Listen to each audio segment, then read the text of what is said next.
This is the 2015 prototype, which we made for the G7 traffic minister meeting at Frankfurt.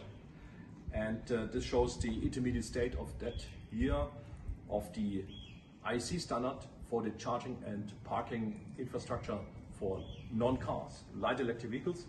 And the key is that there's no magnets inside. There's a electromagnetic field, NFC, coil, which replaces the 4 gold pins which we had before.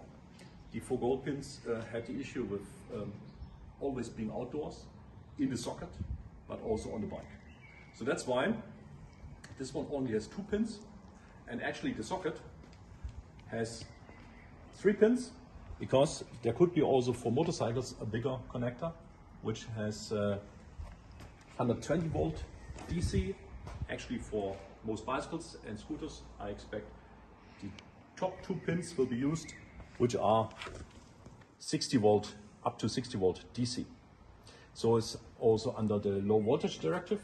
And importantly, this cable is fixed to the vehicle. This came up after lengthy discussions for safety reasons, because the infrastructure should last about 30 years without maintenance, and that's not possible when you have a loose cable. And the vehicles may not last that long, and also the vehicles have an owner who is responsible to keep this in good shape. It's like when your hydraulic cable of your brake is damaged in a crash, you will fix it. It's your property, it's your duty to fix it, and the public infrastructure should be as robust as possible.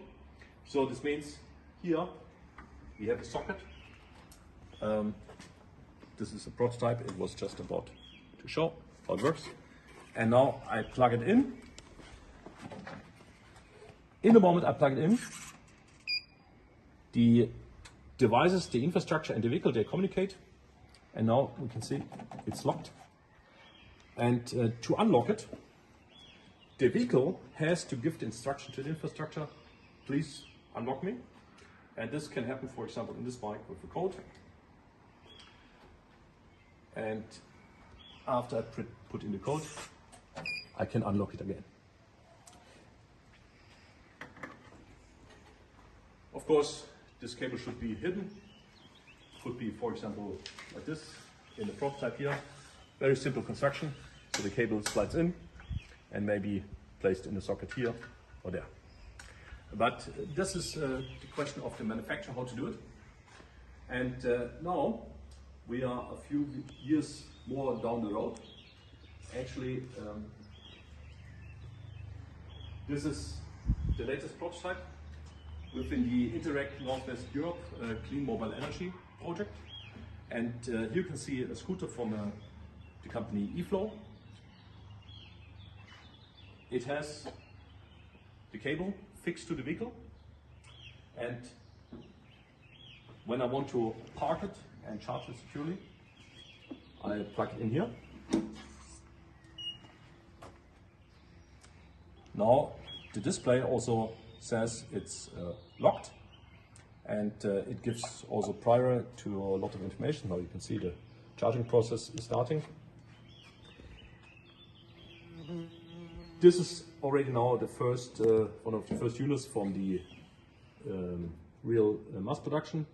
This part is still a pre-production sample, and we expect by September 2022 to have plenty of the production version within this pilot project, and also it is becoming publicly available, as well many other pilot projects already using this technology.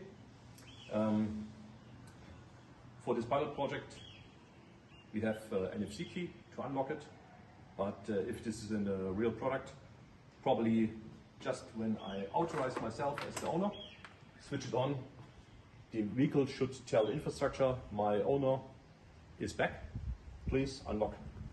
So now I will take the NFC key,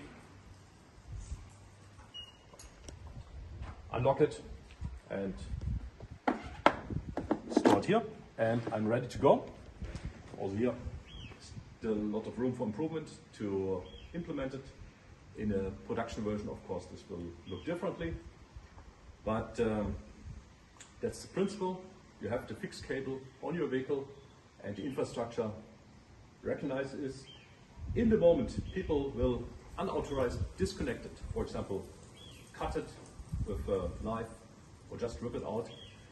The station as well as the vehicle will know there's an unauthorized disconnect, potentially stolen vandalism. And in this case, the vehicle can take action, like it can block itself. The infrastructure can tell it to the next police station, safety guard of the apartment building or whatever, inform the owner.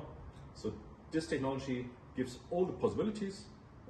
Let's say it's just the base to create public infrastructure, parking and charging management solution, which allows any vehicle of any owner of any specification to have different parking and charging options.